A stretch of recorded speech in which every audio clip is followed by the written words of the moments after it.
Monsieur le Président, grand trésorier de la FIT, c'est un peu difficile à chaud après tout ce qui s'est dit. On a quoi, quasiment 8 heures plus de 8 heures de débat. Oui. C'est un peu difficile de résumer tout ça. Patrick Van Voort vient de le faire à sa manière brillante. Il y a quand même un leitmotiv depuis ce matin jusqu'à cet après-midi. C'est un peu logique puisqu'on parle de grands investissements en infrastructure, c'est qu'on demande plus de crédibilité de l'État et une amélioration de sa gouvernance. Oui. Je crois que moi, ce que j'ai retenu de cette journée, c'est qu'on s'est adressé à tous les acteurs de la mobilité.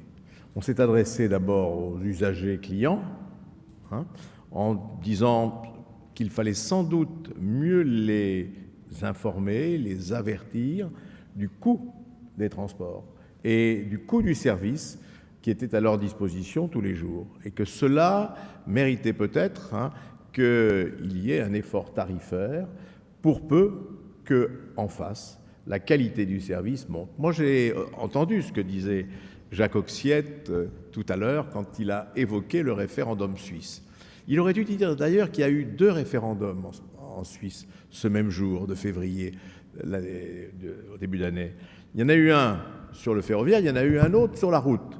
Il y en a eu un pour lever 4,5 milliards de francs suisses et un autre pour passer la vignette de 40 à 100 euros. Il y en a un qui a été gagné, celui sur le ferroviaire. Il y en a un autre qui a été perdu. Et pourquoi est-ce qu'il y en a un qui a été perdu? Parce qu'il n'y avait pas de contrepartie en face pour les lecteurs, usagers, contribuables et clients. On lui disait, voilà, on a besoin d'argent, il faut passer la vignette de 40 à 100. Eh bien, une large majorité des Suisses ont dit, on ne voit pas tellement l'intérêt de payer plus cher cette vignette si ça ne change rien pour notre quotidien. Alors que quand on a dit aux Suisses, il faut que vous acceptiez qu'on lève 4,5 milliards de francs suisses tous les ans pour améliorer le réseau ferroviaire, on leur a dit en même temps, pour vous, ça va changer les choses.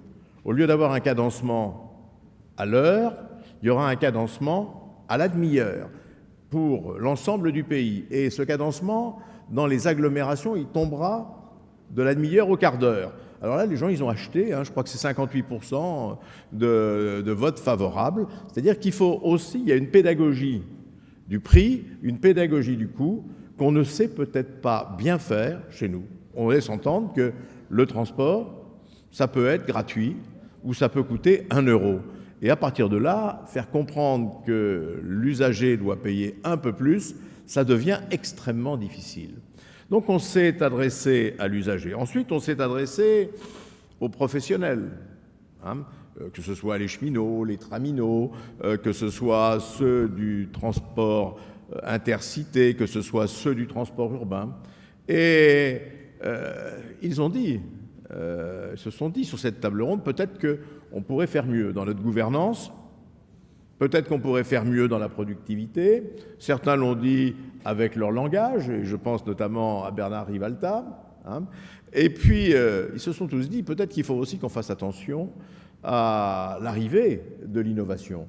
Et que cette innovation, il fallait s'en saisir pleinement si l'on ne voulait pas voir, des jeunes opératrices ou des jeunes opérateurs venir nous manger la laine sur le dos. Je pense à Blablacar et à cette jeune directrice de la communication qui a dit avec une très grande candeur, finalement, nous on fait du business, mais ça ne nous coûte rien, on ne paye pas d'infrastructure, on ne paye pas de matériel, on ne paye même pas le personnel roulant dans cette affaire. Alors effectivement, c'est séduisant. Ça, c'est vraiment très séduisant pour celui qui est derrière les choses. C'est séduisant aussi pour le client, puisque effectivement, il divise par 2 ou par 3 le prix de son déplacement. Donc, il faut qu'on prenne ça très au sérieux et qu'on fasse attention.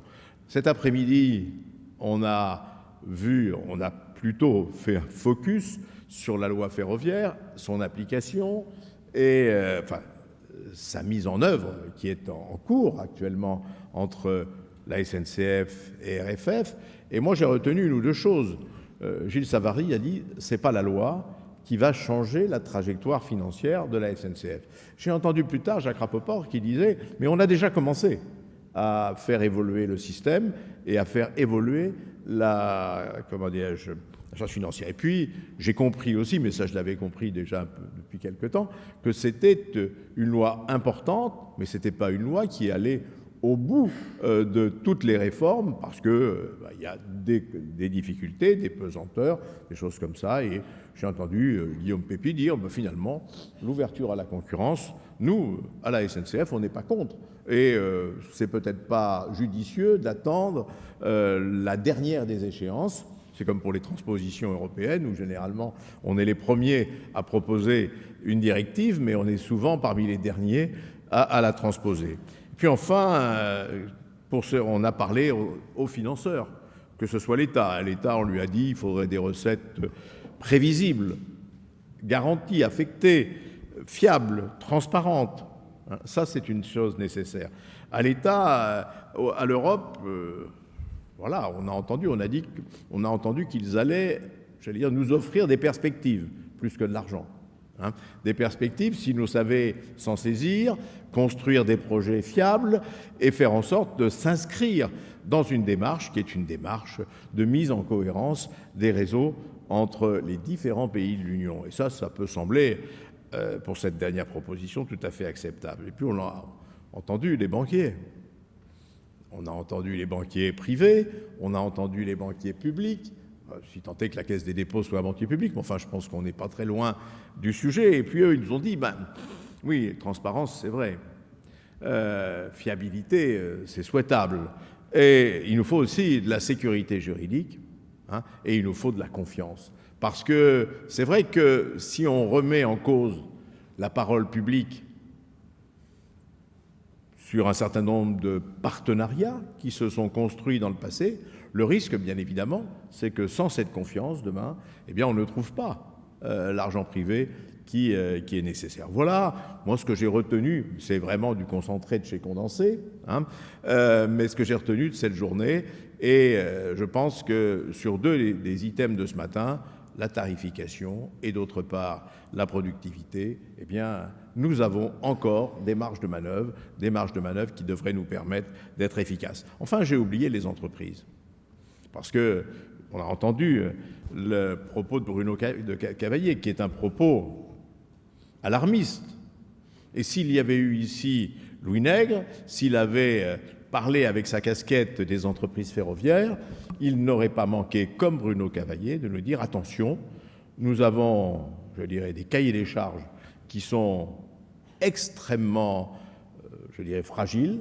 Nous avons des perspectives à 2 ans ou 3 ans qui sont extrêmement pessimistes. C'est tout un secteur économique qui est en jeu. On n'est pas uniquement dans une question budgétaire, dans une question financière, on est aussi dans une question économique, dans une question industrielle, dans une question sociale, parce que les transports, c'est un système qui est bien évidemment marie l'ensemble des modes, mais aussi s'inscrit complètement dans l'économie du pays, dans l'économie réelle. Ce n'est pas un secteur au service de l'économie, c'est un secteur économique à part entière. Voilà ce qu'on pouvait dire. Alors, pour terminer, mon cher Gilles, d'abord, je voulais vous remercier d'avoir animé cette réunion de façon très efficace avec, le souci du chronomètre.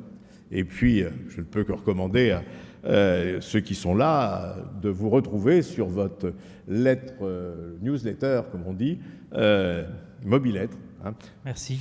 C'est un mode de transport qui est un peu daté, mais enfin, actuellement, on fait beaucoup de revival.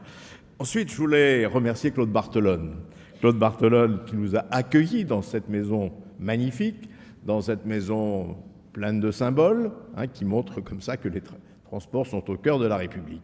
Et remercier aussi, bien évidemment, ses collaborateurs qui nous ont aidés à préparer cette journée, et notamment Stéphanie Druon, sa conseillère transport. Je voudrais aussi remercier Violetta Bulc, qui a choisi de venir ici, à l'Assemblée nationale, pour sa première sortie de commissaire européen, de choisir la France, de choisir Paris, et de se prêter ce matin à cet exercice qui était de parler devant vous, mais aussi de recevoir un certain nombre d'acteurs des transports tout au long de la matinée, et de continuer sur le terrain cet après-midi.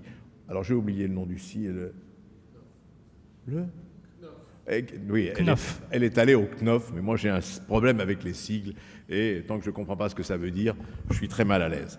Je voudrais aussi remercier Noël de Saint-Pulgent.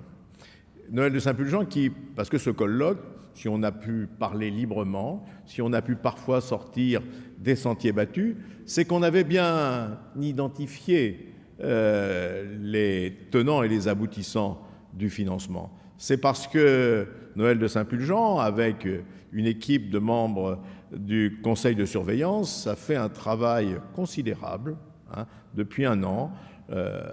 Ils ont conduit 29, j'allais dire 30 entretiens, 29 entretiens avec tous les grands acteurs du transport, mais aussi de la finance qui, ici, pouvaient nous apporter un éclairage. Et c'est à partir de là, à partir de ces entretiens, qu'on a pu construire ce rapport qui vous a été remis au début. Et bien sûr, je veux également remercier toutes celles et tous ceux qui y ont participé. Patrick Van Voorde y a participé, Claude Gressier y a participé, j'oublie les gens peut-être, Patrick Faucheur, et puis les deux rapporteurs, bien sûr. J'allais y venir. Les deux rapporteurs qui ont été mis à notre disposition pendant plusieurs mois par la SNCF et par la RATP, que je tiens bien évidemment à remercier. Je n'en ai pas tout à fait fini avec les remerciements, parce que, bien sûr, je voudrais aussi remercier toute l'équipe de TDIE. Elle n'est pas très nombreuse. Il y a bien évidemment Fabrice qui a été dans cette maison toute la journée. C'est lui qui a veillé sur tous les aspects matériels de ce colloque. Et remercier, bien sûr, Marie-Dominique Salin. Je lui ai demandé de venir ici parce que c'est sa dernière apparition publique à Marie-Dominique. Et j'ai entendu dire que je voulais m'en séparer. Alors, franchement, quand on travaille avec une femme de sa qualité, une femme intelligente, une femme qui a beaucoup de discernement, qui gère les relations publiques avec beaucoup d'efficacité, et puis surtout qui a un acharnement à aller au bout, qui épuise les deux parlementaires que nous sommes, Louis Nègre et moi-même, mais surtout qui nous rassure tous les jours, parce qu'on sait que les dossiers vont aller au bout. Marie-Dominique, lorsque nous l'avons recrutée il y a quelques années, nous a dit « Je m'arrêterai le 1er janvier 2015 ». On essaye depuis quelques mois de lui dire que elle est d'une grande jeunesse, d'un grand talent, en pleine santé, et que nous, on est très heureux de travailler avec elle. Mais elle a dit non, c'était le 1er janvier 2015, et rien ne la fera dévier. Alors je voulais publiquement la remercier pour ce qu'elle a apporté à notre association depuis plus de 3 ans maintenant, et que, comment dirais-je, en perspective, en réseau, et lui dire qu'on lui souhaite une retraite heureuse, mais si elle a des remords, on sera très heureux de la revoir.